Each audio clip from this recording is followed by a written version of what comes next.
Kitchen থেকে টুকটাক বাসনের আওয়াজ ভেসে আসছে। আর্য একাই রান্না সামলানোর যুদ্ধ চালিয়ে যাচ্ছে। ঠিক সেই মুহূর্তে দরজার কলিং বেলটা কর্কশ শব্দে বেজে উঠল। আর্য বিরক্তিতে কপাল কুঁচকালো। এমনিতেই রান্নায় হিমশিম খাচ্ছে, তার উপরে এখন আবার কে এলো উৎপাত করতে।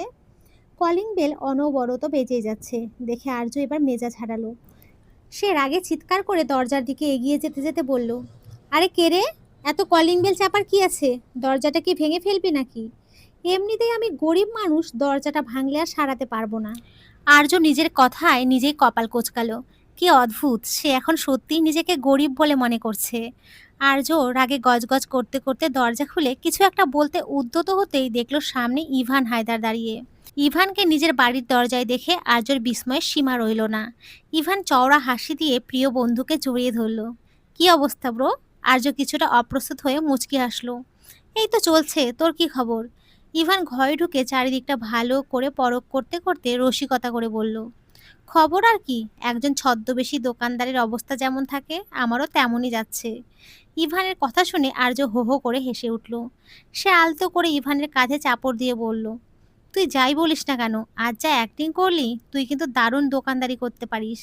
ইভান হায়দার কানাডা থেকে পড়াশোনা শেষ করে দেশে ফিরেছে। ইভান হায়দার পেশায় একজন ডক্টর। দুজনের হাসাহাসি আরও কিছুক্ষণ আড্ডার পর আর্য আবারও কিচেনে গিয়ে রান্নায় মন দিল।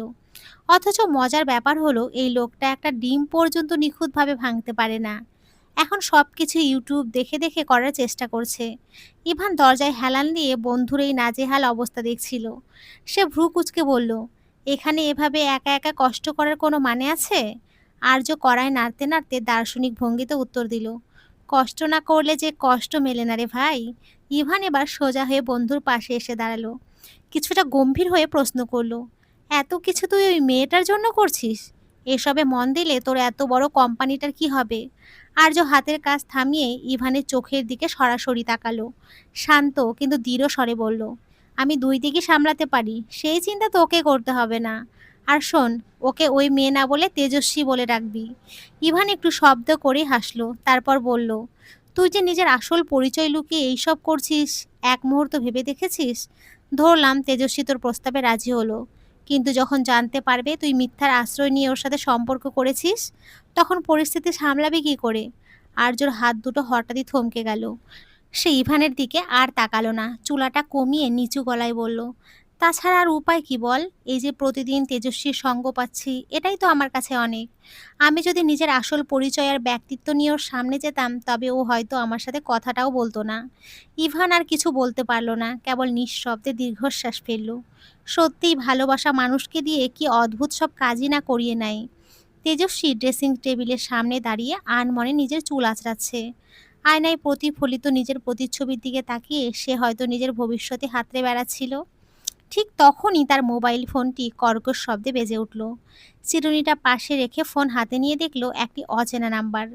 তেজস্বী কল রিসিভ করলো ঠিকই, কিন্তু ওপাশ থেকে কেউ কিছুই না বলা পর্যন্ত নিজে মৌন থাকায় শ্রেয় মনে করলো। কয়েক সেকেন্ডের নিস্তব্ধতা ভেঙে ওপাশ থেকে ভেসে এলো, হ্যালো তেজস্বী। কণ্ঠস্বরটা কানে পৌঁছাতেই তেজস্বীর বুকের ভেতরটা হঠাৎ ধক করে উঠল। এই স্বর একসময় তার অস্তিত্বের সাথে মিশেছিল। এই কণ্ঠের মায়াতেই সে একদিন নিজের সবটুকু উজাড় করে ভালোবেসেছিল।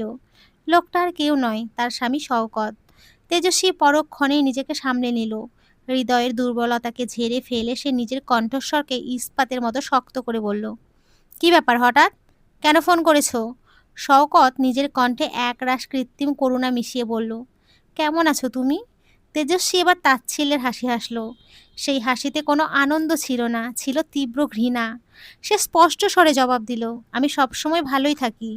কেউ চাইলেও আমাকে খারাপ বা কষ্টে রাখতে পারবে না, সেই শক্তি কারণ নেই। শওকত অনুনয় করে বলল, প্লিজ তেজস্বী, এইভাবে কথা বলো না। আমি একদম ভালো নেই, ফিরে এসো তুমি। তেজস্বী এবার শব্দ করে বিদ্রূপের হাসি হাসল। তার প্রতিটি শব্দ তীরের মতো শওকতের দিকে ধেয়ে গেল। তোমার তো ভালো করে জানার কথা, আমি যে জায়গা থেকে একবার প্রস্থান করি, সেইখানে ফিরে তাকিয়ে দেখার রুচিও আমার নেই। সেই জায়গাটা যদি হীরা দিয়েও মোড়ানো থাকে তবুও না। সেখানে তুমি তো সামান্য একটা মরিচা ধরা লোহা মাত্র। এমন সরাসরি অপমানেও শওকত দমে গেল না। সে আবারও কাঁচুমাচু হয়ে বলল, তেজস্বী, আজ বিকেলে ডিভোর্স লেটারটা এসেছে, আমি এখনো সাইন করিনি। প্লিজ তেজস্বী, এমনটা করো না, আমরা চাইলে আবারও সব ঠিক করে নিতে পারি। আমার একটা ভুল হয়ে গিয়েছিল, আমি তখন বুঝতে পারিনি। তেজস্বীর কণ্ঠ এবার তীক্ষ্ণ হয়ে উঠল, যেন প্রতিটি শব্দে চাবুকের আঘাত। সে কর্কশ স্বরে বাধা দিয়ে বলল, থামো। যেটাকে তুমি ভুল বলছো সেটা আসলে পরকীয়া। এটা কোনো অনিচ্ছাকৃত ভুল নয় শওকত। এটা সজ্ঞানে করা চরম এক বিশ্বাসঘাতকতা। একে বলে ঠকানো। ওপাশ থেকে শওকত নিস্তব্ধ হয়ে গেল। তেজস্বী আবারও বজ্র কণ্ঠে বলল, খবরদার, আমাকে আর কোনো দিন কল করবে না। আর মাত্র কয়েকটা দিন, তারপর আইনগতভাবেও আমরা একে অপরের জন্য পর হয়ে যাব। আমার মনের মণিকোঠায় তোমার জন্য এক বিন্দুও জায়গা এখন অবশিষ্ট নেই। বলেই তেজস্বী কলটা কেটে দিল। হাতের মোবাইলটা সজোরে বিছানায় ছুঁড়ে মারল সে। এক অদ্ভুত রাগ তার সারা শরীরে ছড়িয়ে পড়েছে।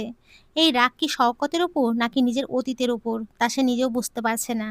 তার দুই চোখ দিয়ে যেন আগুনের স্ফুলিঙ্গ বেরোচ্ছে, অথচ বুকের কোথাও যেন এক বিশাল শূন্যতা হাহাকার করে উঠছে। পুলিশ সদর দপ্তরের কনফারেন্স রুম। লম্বা টেবিল জুড়ে থরে থরে সাজানো দাগি অপরাধীদের ফাইল। টেবিলের দুপাশে সারিবদ্ধভাবে বসে আছেন পুলিশের উচ্চপদস্থ চৌকস সব অফিসাররা। রুমের ভেতর এক থমথমে নিস্তব্ধতা বিরাজ করছে, যেন যে কোনো মুহূর্তে এক প্রচণ্ড ঝড় আছড়ে পড়বে। টেবিলের প্রধান আসনে বসে আছেন ডিআইজি মারুফ ইকবাল। তার ফর্সা কপালে চিন্তার গভীর ভাঁজ, চোখের দৃষ্টিতে কঠিন কাঠিন্য। দীর্ঘক্ষণ চুপ থাকার পর সেই নিস্তব্ধতা ভেঙে তিনি গর্জে উঠলেন, কি করছেন কি আপনারা? আজ প্রায় 2 বছর হতে চলল, অথচ আপনারা একজন অপরাধীকে বিন্দু মাত্র স্পর্শ করতে পারছেন না। সাধারণ মানুষের আস্থার কথা বাদই দিলাম, খোদ গণমাধ্যম এখন পুলিশ বাহিনীর দক্ষতা নিয়ে প্রশ্ন তুলছে। আপনারা কি বুঝতে পারছেন জনমানুষে পুলিশের ভাবমূর্তি কতটা তলানিতে গিয়ে ঠেকেছে? উপস্থিত অফিসারদের মাঝে অপরাধবোধের এক ভারী স্তব্ধতা নেমে এলো। সবাই মাথা নিচু করে বসে রইলেন। নীরবতা ভেঙে এক যুবক অফিসার বিনয়ের সাথে বললেন, স্যার, আমরা আমাদের সর্বোচ্চ চেষ্টা করছি, কিন্তু অপরাধী এতটাই ধূর্ত যে প্রতিবারই সে কোনো না কোনো ফাঁক দিয়ে আমাদের জাল কেটে বেরিয়ে যাচ্ছে। ডিআইজি মারুফ ইকবাল তীক্ষ্ণ দৃষ্টিতে যুবক অফিসারের দিকে তাকালেন। কণ্ঠস্বরে একরাশ হতাশা মিশিয়ে বললেন, রিদওয়ান, তোমার থেকে অন্তত আমি এই অজুহাত আশা করিনি। তুমি এই বাহিনীর অন্যতম সাহসী এবং মেধাবী অফিসার। তুমি যদি কোনো কুলকিনারা করতে না পারো, তবে তো এই শহরের প্রভাবশালী ব্যবসায়ীরা একে একে ওই ঘাতকদের হাতে প্রাণ হারাবে। আমাদের হাত পা কি এতটাই বাঁধা? অফিসার রিদওয়ান কবির এবার সোজা হয়ে বসলেন। তার চোখে এক নতুন সংকল্পের আভা। তিনি ধীর স্থির কণ্ঠে বললেন, স্যার, অন্ধকারে আমরা কিছুটা আলোর রেখা দেখতে পেয়েছি। আমি গত কয়েক মাসের তদন্তের কিছু গুরুত্বপূর্ণ তথ্য আপনাদের সামনে উপস্থাপন করতে চাই। রিদওয়ান রিমোটের বোতাম চেপে বড় মনিটরে একটি ছবি প্রদর্শন করলেন। স্ক্রিনে ভেসে উঠল এক বিভীষিকাময় মুখাবয়ব। লোকটির গায়ের রং অস্বাভাবিক ফর্সা, কিন্তু তার চেয়েও বেশি বিচিত্র তার চোখ দুটি। একটি সাধারণ মানুষের মতো গভীর কালো, অন্যটি ঘোলাটে বাদামি। এক পলক দেখলেই মেরুদণ্ড দিয়ে হিমশীতল স্রোত বয়ে যায়। রিদওয়ান গম্ভীর স্বরে বলতে শুরু করলেন, এই লোকটির বর্তমান নাম অ্যাডভার্ব চার্লস, আন্ডারগ্রাউন্ড জগতের এক ত্রাস। জন্ম এই বাংলাদেশেই, তখন এর নাম ছিল সাদা কুদ্দুস। ছোটবেলায় পাড়া মহল্লায় ছিচকে চাঁদাবাজি আর মারামারি দিয়ে অপরাধ জগতে হাতে খড়ি। কিন্তু ইংল্যান্ডে পাড়ি জমানোর পর সে আমূল বদলে যায়, নিজের পরিচয় মুছে ফেলে ধারণ করে এই নতুন নাম। আমাদের কাছে শক্ত তথ্য আছে, ইদানিং শহরে যেসব নামি দামি ব্যবসায়ীর লাশ পাওয়া যাচ্ছে, তার নেপথ্যে রয়েছে এই চার্লস। সে প্রথমে মুক্তিপণ আদায় করে, তারপর অত্যন্ত নৃশংসভাবে শিকারকে হত্যা করে প্রমাণ মুছে ফেলে। ডিআইজি মারুফ ইকবাল খুব মনোযোগ দিয়ে কথাগুলো শুনলেন। তার অভিজ্ঞ মন কিছু একটা হাতড়ে ফিরছে। তিনি বললেন, হঠাৎ একজন ছিচকে অপরাধী থেকে এমন দুর্ধর্ষ আন্তর্জাতিক মাফিয়া হয়ে ওঠা কি একজনের পক্ষে সম্ভব? এর পেছনে কি কোনো বড় শক্তি কাজ করছে না? রিদওয়ান মাথা নাড়িয়ে সায় দিলেন, ঠিক তাই স্যার। আমারও ধারণা চার্লস আসলে একটি বড় চেন অফ কমান্ডের একটা অংশ মাত্র। তার মাথার উপরে এমন কেউ আছে যার হাত অনেক লম্বা। তবে আমার পরিকল্পনা হলো আগে এই চার্লসকে কবজা করা, ওকে রিমান্ডে নিয়ে যথাযথভাবে জিজ্ঞাসাবাদ করতে পারলে সেই অদৃশ্য মাস্টার মাইন্ডের মুখোশ উন্মোচন করা সম্ভব হবে। ডিআইজি মারুফ ইকবাল কিছুক্ষণ গম্ভীর হয়ে চিন্তা করলেন। তারপর চূড়ান্ত আদেশের সুরে বললেন, বেশ, আমি তোমাকে শেষ সুযোগ দিচ্ছি রিদওয়ান। মনে রেখো, এবারেও যদি ব্যর্থ হও তবে তোমাকে এই কেস থেকে আমি সরিয়ে নিতে বাধ্য হব। দেশের নিরাপত্তা নিয়ে আমি আর কোনো জুয়া খেলতে রাজি নই। রিদওয়ান কবির দৃঢ় কণ্ঠে জবাব দিলেন, স্যার, বিশ্বাস রাখুন, এবার সে আমাদের পাতা জালে ধরা পড়বেই। শওকত অফিসে যাওয়ার জন্য তড়িঘড়ি করে তৈরি হচ্ছে। আজ নির্ঘাত দেরি হবে ভেবে নিজের উপরই তার রাগ লাগছে। পরনে দামি আর টাই, আয়নার সামনে দাঁড়িয়ে ঘড়িটা পড়তে পড়তে অভ্যাসগতভাবে সে ডাক দিল, তেজস্বী, খাবারটা নিয়ে এসো তো প্লিজ। কথাটা মুখ দিয়ে বেরিয়ে যাওয়ার পরক্ষণে শওকতের বুকের ভেতরটা ফাঁকা হয়ে গেল। মুহূর্তেই মনে পড়ল তেজস্বী এই বাড়িতে নেই। এই শূন্যতা হঠাৎ তার মনটাকে বিষিয়ে তুলল। ওদিকে শওকতের ডাক শুনে নীলা খাবার নিয়ে ঘরে ঢুকলো। শওকত কিছুটা সংকুচিত হয়ে শিলার দিকে তাকালো। মনে মনে ভাবলো, শিলা কি নামটা শুনে ফেলেছে? শিলা খাবারের প্লেটটা টেবিলের উপরে রেখে বাঁকা হাসলো, তীব্র বিদ্রূপের সুরে বলল, কি হাস্যকর শওকত, তুমি ভালোবেসে আমাকে বিয়ে করলে, অথচ এখনো প্রথম স্ত্রীকেই ভুলতে পারলে না। শওকত কিছুটা থতমত খেলো, নিজের অপরাধবোধ ঢাকতে না পেরে সে সরাসরি স্বীকারোক্তি দিল, তেজস্বী ভোলার মতো মেয়ে নয় শিলা, যে এক নিমিষেই ওকে মন থেকে মুছে ফেলবো। শিলা স্তব্ধ হয়ে নিজের স্বামীর দিকে তাকিয়ে রইল। মনে মনে ভাবলো, মানুষটা কতটা নীচ আর অদ্ভুত প্রকৃতির হলে পরকীয়া করে দ্বিতীয় বিয়ে করার পরেও প্রথম স্ত্রীর মোহ থেকে বেরিয়ে আসতে পারে না। শওকতের এই দ্বিচারিতা শিলার কাছে বিষের মতো মনে হলো। ভেতরের অস্থিরতা সহ্য করতে না পেরে শওকত আর খাবারের দিকে হাত বাড়ালো না। না খেয়ে দ্রুত ঘর থেকে বেরিয়ে গেল সে। আদালত থেকে বারবার তাগিদ আসছিল ডিভোর্স পেপারে সই করার জন্য। শওকত মনে মনে তেজস্বীকে হারাতে না চাইলেও পরিস্থিতির চাপে আর কোনো পথ খোলা ছিল না। শেষ পর্যন্ত অনিচ্ছা সত্ত্বেও সেই বিচ্ছেদের কাগজে কলম চালাতে বাধ্য হলো সে। সন্ধ্যের অন্ধকার ঘনীভূত হয়েছে বেশ কিছুক্ষণ আগে। সিংহ গ্রুপের প্রধান কার্যালয়ে আজ এক জমকালো পার্টির আয়োজন করা হয়েছে।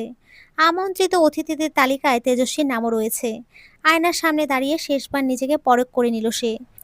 পরনে আরজোর দেওয়া সেই টকটকে লাল রঙের শাড়ি, যদিও লাল রঙটা তেজস্বীর খুব একটা পছন্দ নয়, তবুও উপহারদাতার সম্মানে আজ এই শাড়িটাই সে পরেছে। পায়ে হাই হিল আর ঠোঁটে গাঢ় লাল লিপস্টিক, সব মিলিয়ে এক অন্যরকম আভিজাত্য ফুটে উঠেছে তার চোখে মুখে। বাসা থেকে বের হতেই দেখা হলো ইকরার সাথে, সেও শাড়ি পরে আজ বেশ সেজেছে। তেজস্বী নিজ থেকে ইকরাকে এই পার্টিতে আসার জন্য অনুরোধ করেছিল। অফিসের মূল ফটকে পৌঁছাতেই চোখে পড়ল এক এলাহি কাণ্ড। আলোকসজ্জার সাজসজ্জায় পুরো এলাকা উৎসব মুখর হয়ে উঠেছে। ভেতরে প্রবেশ করতেই চোখ ধাঁধানো রঙিন বাতির খেলা। ইকরা আর তেজস্বী নির্দিষ্ট একটা টেবিলে গিয়ে বসলো। তেজস্বী চারিদিকে একবার চোখ বলিয়ে নিল, কিন্তু কোথাও আর্যর দেখা মিলল না। দীর্ঘক্ষণ শাড়ি পরে থাকায় সে কিছুটা অস্বস্তি বোধ করছিল। নিজেকে একটু গুছিয়ে নিতে ইকরাকে বলল, তুই এখানে বস, আমি ওয়াশরুম থেকে আসছি। ইকরা একা বসে রইল। এই ধরনের চাকচিক্যময় পরিবেশে তার খুব একটা ভালো লাগে না। কেবল তেজস্বীর অনুরোধ ফেলতে না পেরে আসা। তেজস্বী টেবিল ছেড়ে উঠে একটু বাইরের করিডোরের দিকে যেতেই হঠাৎই তার মুখোমুখি হলো আর্য। তেজস্বীকে নিজের দিকে এগিয়ে আসতে দেখে আর্য বিমুগ্ধ নয়নে তাকিয়ে রইল। লাল শাড়িতে তেজস্বীকে এক অপূর্ব মায়াবী প্রতিমার মতো লাগছে। সে কাছে আসতেই আর্য নিজের বিস্ময় চেপে রাখতে না পেরে বলে উঠল, হায় আল্লাহ, মাশাআল্লাহ, এত রূপ নিয়ে একা হাঁটছেন কেন? আমার তো ভয় হচ্ছে আপনার রূপের আগুনে না চারপাশ পুড়ে ছাই হয়ে যায়। তেজস্বী ঠোঁটের কোণে বাঁকা হাসি ফুটিয়ে জবাব দিল, রূপের আগুনে পুড়বে কিনা জানা নেই, তবে তেজের আগুনে যে সবকিছু ভস্ম হবে তা নিশ্চিত। আর্য আবারও শব্দ করে হেসে উঠল। সে নিজেও বুঝে পায় না কেন এই মেয়েটা সামনে এলে তার মুখে এত হাসি ফোটে। তবে এটা নিশ্চিত যে তেজস্বীর মাঝে অনন্য এক জাদু আছে। তা না হলে আর্যের মতো গম্ভীর মানুষের ঠোঁটে এমন অবলীলায় হাসির ঝর্ণা বয়ে যেত না। তেজস্বী পাশ কাটিয়ে চলে যেতে চাইলে পেছন থেকে আর্যর গম্ভীর কিন্তু আর্দ্র কণ্ঠস্বর ভেসে এলো, আমাকে বিয়ে করবেন তেজস্বিনী? তেজস্বিনীর পা থমকে গেল। সে যেন নিজের কানকে বিশ্বাস করতে পারছে না। বিস্ময় নিয়ে পেছনে তাকাতেই দেখলো আর্য পকেটে হাত ঢুকিয়ে খুব স্বাভাবিক ভঙ্গিতে দাঁড়িয়ে আছে। তেজস্বী ধীর পায়ে তার সামনে এসে দাঁড়ালো। বাহ, বেশ তো। একদম শুরুতেই বিয়ের প্রস্তাব দিয়ে দিলেন, আর্য শান্ত গলায় বলল, আসলে আমার কাছে তথাকথিত প্রেমের কোনো মূল্য নেই। প্রেমের প্রকৃত জন্ম হয় বিবাহের পবিত্র বন্ধনের পর। তেজস্বী আবারও বাঁকা হাসলো। আমার তো মনে হয় পৃথিবীতে প্রেম বলতে আসলে কিছুই নেই, সেটা বিয়ের আগেই হোক বা পরে। আর বিয়ের আগে ঠকালে তো সহ্য করা যায়, কিন্তু বিয়ের পর ঠকলেই সর্বনাশ। তেজস্বী আবারও চলে যেতে উদ্যত হলে আর্য তার হাতে এক মুহূর্তের জন্য নরম স্পর্শ রেখে শকাতরে বলল, কখনো কি আপনি ঠকেছেন? তেজস্বী এবার শব্দ করে বিদ্রূপের হাসি হাসল। তেজস্বী কখনো ঠকে না মিস্টার আর্য, তাহলে আমাকে বিয়ে করতে সমস্যাটা কোথায়? তেজস্বী এবার নিজের চোখের দৃষ্টি তীক্ষ্ণ করে আর্যর চোখের দিকে সরাসরি তাকিয়ে বলল, আজ আপনি আমাকে বিয়ের কথা বলেছেন ঠিকই, কিন্তু আমার অতীত জানলে এই প্রস্তাব দেওয়ার জন্য নিজেই লজ্জিত হবেন। আর্য অবাক হয়ে প্রশ্ন করল, তার মানে? আমার শরীরে কলঙ্ক আছে মিস্টার আর্য। তেজস্বীর স্বরে ছিল এক অদ্ভুত কাঠিন্য। আর্য মুহূর্তে দেরি না করে জবাব দিল, তাতে আমার কোনো আপত্তি নেই। আপনাকে যদি আমি মন থেকে গ্রহণ করতে পারি, তবে আপনার অতীতকেও আমি সানন্দে গ্রহণ করতে পারবো। তেজস্বী কিছু একটা বলতে চেয়েও থেমে গেল। ঠিক তখনই তার ফোনে একটা মেসেজ আসার টোন বেজে উঠল। স্ক্রিনের দিকে তাকিয়ে তেজস্বীর মুখায়ও পাল্টে গেল। সে আর এক মুহূর্ত না দাঁড়িয়ে তাড়াহুড়ো করে পার্টি থেকে বেরিয়ে গেল। আর্য বিমূঢ় হয়ে তার প্রস্থানের পথের দিকে তাকিয়ে রইল। বাইরে বের হয়ে তেজস্বী সেই নাম্বারটিতে কল করলো। ওপাশ থেকে কেউ একজন অনর্গল কিছু বলে যাচ্ছে, আর তেজস্বীর কপাল উত্তেজনায় কুঁচকে শক্ত হয়ে আসছে। কলটা কাটার পর তার ঠোঁটের কোণে একরাশ পৈশাচিক হাসি ফুটে উঠল। তেজস্বী ইকরাকে দ্রুত একটা মেসেজ পাঠালো, তুই বাসায় চলে যা, আমিও নিজের কাজে বেরিয়ে যাচ্ছি। ইকরা মেসেজটা পেয়ে ভীষণ অবাক হলো, কিন্তু তেজস্বীর কথার অবাধ্য হওয়ার সাহস তার নেই। অগত্যা সেও পার্টি ছেড়ে বাড়ির পথ ধরল। ইকরা মোবাইলে তেজস্বীর মেসেজের রিপ্লাই দিতে দিতেই পার্টি থেকে বের হওয়ার জন্য হাঁটা দিল। ফোনের স্ক্রিনে মনোযোগ থাকায় সে খেয়ালই করেনি সামনে কে আছে। ফলাফলস্বরূপ সজোরে কারোর সাথে ধাক্কা খেল সে। ধাক্কার চোটে ভারসাম্য হারিয়ে পেছনের দিকে উল্টে পড়ে যেতে নিতেই ইকরা আতঙ্কে চোখজোড়া খিচে বন্ধ করে ফেলল। অবচেতন মনে ভাবল, এই বুঝি পড়ে গিয়ে সামনের দাঁতগুলো হারালো। কিন্তু বেশ কিছুক্ষণ পার হওয়ার পরেও মাটির শক্ত স্পর্শ না পেয়ে ইকরা অবাক হয়ে চোখ খুলল। তাকাতে তার বিস্ময়ের সীমা রইল না। এক ফর্সা সুদর্শন যুবক তার কোমর জড়িয়ে ধরে তাকে পতন থেকে রক্ষা করেছে। যুবকটি আর কেউ নয়, ইভান হায়দার। ইভান এক দৃষ্টি ইকরার চোখের দিকে তাকিয়ে আছে। এই ভিড়ের মাঝে তারা দুজন এক মুহূর্তে থমকে গেছে। ইকরা অস্বস্তি বোধ করে দ্রুত সরিয়ে নিল দৃষ্টি এবং মেকি রাগ দেখিয়ে বলল, এভাবে হনুমানের মতো ধরে রেখেছেন কেন? ছাড়ুন আমাকে। ইভান শান্ত গলায় কিন্তু কিছুটা কৌতুক মেশানো স্বরে বলল, এভাবে কর্কশ ভাষায় কথা বলছেন কেন? আপনার উপকার করলাম। একটা থ্যাংক ইউর বদলে উল্টো ধমক দিচ্ছেন। ইকরা দমে যাওয়ার পাত্রী নয়, সে একই স্বরে বলে উঠল, আপনাদের ছেলেদের এসব উপকারের মানে আমার ভালোই জানা আছে। ইকরার কথা শেষ হতে দেরি, কিন্তু ইভানের কোমর ছেড়ে দিতে দেরি হলো না। কোনো আগাম সতর্কতা ছাড়াই ইভান হাত সরিয়ে নিতে ইকরা সোজা গিয়ে আছাড় খেলো ফ্লোরে। আহ করে আর্তনাদ চিৎকার বেরিয়ে উঠল সে। হন্তদন্ত হয়ে উঠে দাঁড়াতে দাঁড়াতে ইকরা রাগে আঙুল উঁচিয়ে বলল, কত বড় সাহস রে ভাই, এভাবে কেউ ছেড়ে দেয়? ইভান খুব নির্লিপ্ত ভঙ্গিতে কাঁধ নাচালো। কি অদ্ভুত কথা, একবার বলছেন ছাড়তে, আবার বলছেন কেন ছাড়লাম। আপনি আগে ঠিক করেন কোনটা করব। যদি বলেন ধরতে, তবে না হয় আবারও ধরি। ইকরার আগে অগ্নিশর্মা হয়ে চোখ রাঙিয়ে তাকিয়ে রইল। তারপর হনহন করে চলে যেতে যেতে হুমকি দিয়ে গেল, এখন আমার হাতে সময় নেই, তা না হলে বুঝিয়ে দিতাম আমি কি চিজ। ইকরার চলে যাওয়ার পথের দিকে তাকিয়ে ইভান চিৎকার করে বলে উঠল, এই যে মেয়ে, নামটা অন্তত বলে যান, তা না হলে আপনাকে পরে খুঁজে পাবো কোথায়? ইকরা কোনো উত্তর না দিয়ে মুখ বাঁকিয়ে ভিড়ের মাঝে হারিয়ে গেল। ইভান নিজের মাথায় হাত বোলাতে বোলাতে আপন মনে এক চিলটা হাসি হাসল।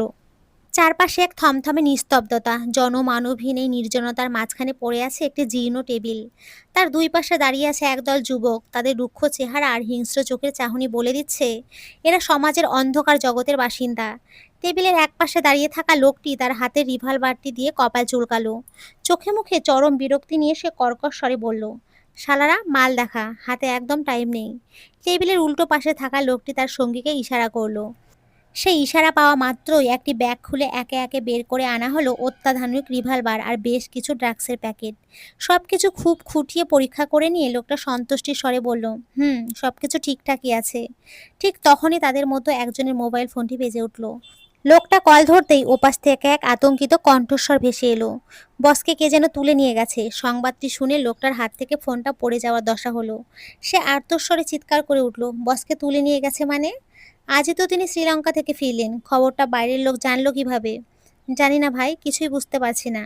ওপাশ থেকে হাহাকার শোনা গেল। লোকটি দুশ্চিন্তায় নীল হয়ে ফোনটা কেটে দিল। যেখানে তাদের বসের নিরাপত্তায় তাসের ঘরের মতো ভেঙে পড়েছে, সেখানে তাদের মতো চুনোপুটিদের ভাগ্যে কি আছে তা ভেবেই সবার না খাওয়া যেন হারাম হয়ে গেল। উপস্থিত সবার মুখ মুহূর্তেই ফ্যাকাশে হয়ে এলো। একটি পুরনো জীর্ণ কাঠের চেয়ারে হাত পা শক্ত করে বাঁধা অবস্থায় পড়ে আছে সুলতান। আজই শ্রীলঙ্কা থেকে দেশে পা রাখা এই যুবকটির বয়স মাত্র ৩০। সে আর কেউ নয়, দুধর্ষ মাফিয়া সাদা কুদ্দুসের একমাত্র ছেলে। সুলতান পাগলের মতো ছটপট করছে শিকল আর দড়ির বাঁধন থেকে মুক্তি পেতে, কিন্তু তার প্রতিটি প্রচেষ্টা বিফলে যাচ্ছে। রাগে আর আতঙ্কে সে অবিরাম অশ্রাব্য ভাষায় গালিগালাজ করে চিৎকার করছে। পুরো ঘরটা ঘুটঘুটে অন্ধকারে নিমজ্জিত। কোথায় তাকে আটকে রাখা হয়েছে তা বোঝার কোনো উপায় নেই। কেবল মাঝে মধ্যে বাইরে থেকে বুনো পাখিদের কিচিরমিচির আওয়াজ ভেসে আসছে। সুলতানের কেন যেন মনে হচ্ছে এই জায়গাটা তার খুব চেনা, কিন্তু স্মৃতির ধুলো ঝেড়ে কোনোভাবে সে নির্দিষ্ট স্থানটি মনে করতে পারছে না। হঠাৎ নীরবতা ছিঁড়ে কাঠের দরজাটা কর্কশ শব্দে খুলে গেল। সুলতান আবারও গর্জে উঠল, হে বাস্টার্ড, সাহস থাকলে সামনে আয়, জানিস আমার বাবাকে? তিনি যদি একবার জানতে পারেন যে আমাকে এখানে আটকে রাখা হয়েছে, তবে তোদের পুরো গোষ্ঠীকে মাটির তলায় পুঁতে ফেলবেন। অন্ধকার চিরে বুটজুতার খটখট শব্দ তুলে ঘরে প্রবেশ করলো লেদার জ্যাকেট পরা এক আগন্তুক। সুলতানের চোখ দুটি কপালে ওঠার ন্যায়, আগন্তুকের মাথায় টুপি এবং মুখে কালো মাস্ক পরা। সুলতান আবারও চিৎকার করে বলল, মুখোশের আড়ালে কেন লুকিয়ে আছিস? সাহস থাকলে সামনে এসে মুখোশ খোল। আগন্তুক কোনো কথা না বলে নির্লিপ্তভাবে সুলতানের সামনে একটি চেয়ার টেনে আয়েশ করে পায়ের উপরে পা তুলে বসলো। সুলতান লোকটিকে আপাতমস্তক পরখ করতে লাগলো। তার নামে প্রায় অর্ধশত ধর্ষণের মামলা আছে, কিন্তু আমাদের দেশের আইন হলো সেই আইন যে আইনে টাকা দিয়ে সবকিছু বন্ধ করে দেয়া যায়। নারীর শরীর চেনার এক পৈশাচিক সহজাত প্রবৃত্তি তার রক্তে মিশে আছে। সে তীক্ষ্ণ দৃষ্টিতে আগন্তককে লক্ষ্য করে কুৎসিত হাসি এসে বলল, এই, তুই ছেলে না মেয়ে রে? আমার পুরুষত্ব জানান দিচ্ছে মুখোশের আড়ালে আসলে তুই একটা মেয়ে। সুলতানের কথা শেষ হতেই নিস্তব্ধ ঘরটিতে এক ঝলক হাসির শব্দ প্রতিধ্বনিত হলো। স্পষ্ট মেইলে কণ্ঠের সেই হাসি সামনে থাকা আগন্তুক ধীর হস্তে নিজের মাথার টুপিটা খুলে ফেলল। সাথে সাথেই এক রাশ রেশমি চুল তার পিঠ বেয়ে ছড়িয়ে পড়ল। সুলতানের চোখে মুখে যে আতঙ্কের ছাপ ছিল, আগন্তুক যে একজন নারী তা নিশ্চিত হতেই সেখানে পৈশাচিক লালসা দানা বেঁধে উঠল। সে দাঁত বের করে বলল, তুই একটা মেয়ে হয়ে আমাকে এভাবে আটকে রাখার সাহস পাস কোথায়? কে তুই? হঠাৎ পুরো নিস্তব্ধ ঘর কাঁপিয়ে সামনে থাকা মেয়েটি বজ্রকণ্ঠে উত্তর দিল, তেজস্বী। নামটি উচ্চারণ করার সময় তেজস্বীর কণ্ঠস্বর এতটাই গম্ভীর আর ভারী শোনালো যে অবচেতনভাবেই সুলতানের শরীরের লোম খাড়া হয়ে গেল। এক অজানা আশঙ্কায় তার বুক কেঁপে উঠল। তবুও সুলতান নিজেকে সামলে নিয়ে বিশ্রীভাবে হেসে বলল, ওগো রূপসী, এভাবে কিডন্যাপ করে আনার কি দরকার ছিল? আগে জানলে তোমার মায়াবী মুখটা দেখার জন্য আমি একাই তোমার কাছে চলে আসতাম। তেজস্বী ঠোঁটের কোণে এক চিলতে শীতল হাসি ফুটে উঠল। সে ঘৃণা ভরে বলল, বাপ্পা, দেখছি মরার জন্য তোর খুব তাড়া লেগেছে। সুলতান এবার আরও অসভ্য হয়ে উঠল। সে বাঁকা হেসে বলল, আমার পুরুষত্ব প্রায় ২৬ ঘন্টা ধরে কোনো নারীর ছোঁয়া পায়নি। যাক, ভালোই হলো, শিয়ালের গর্তে মুরগি নিজে এসে ধরা দিল। এবার বেবি হাত দুটো খুলে দাও তো। সুলতানের কথা শেষ হওয়ার আগেই তেজস্বীর চোখ দুটো ক্রোধে আগুনের গোলার মতো জ্বলে উঠল। সে চেয়ারে বসা অবস্থাতেই বিদ্যুৎ গতিতে নিজের পা চালিয়ে সুলতানের স্পর্শকাতর স্থানে সজোরে এক লাথি বসিয়ে দিল। সুলতান হাত পা বাঁধা অবস্থায় চেয়ার সহ ছিটকে গিয়ে ঘরের দেয়ালে সজোরে আছাড় খেল। সুলতান মাটিতে পড়ে যন্ত্রণায় ছটপট করতে লাগলো। তার প্রতিটি নিঃশ্বাস যেন আটকে আসছে। তেজস্বী ধীর পায়ে উঠে দাঁড়ালো। তার অবয়ব এখন এক সংহারী রূপ ধারণ করেছে। সে সুলতানের দিকে ঝুঁকে সে শীতল কণ্ঠে বলল, নারীদের যারা দুর্বল মনে করে, আসলেই তারা পৃথিবীর সবচেয়ে বড় কাপুরুষ। তোদের মতো জানোয়ারদের জানা নেই নারী প্রয়োজনে কতটা কঠিন রূপ ধারণ করতে পারে।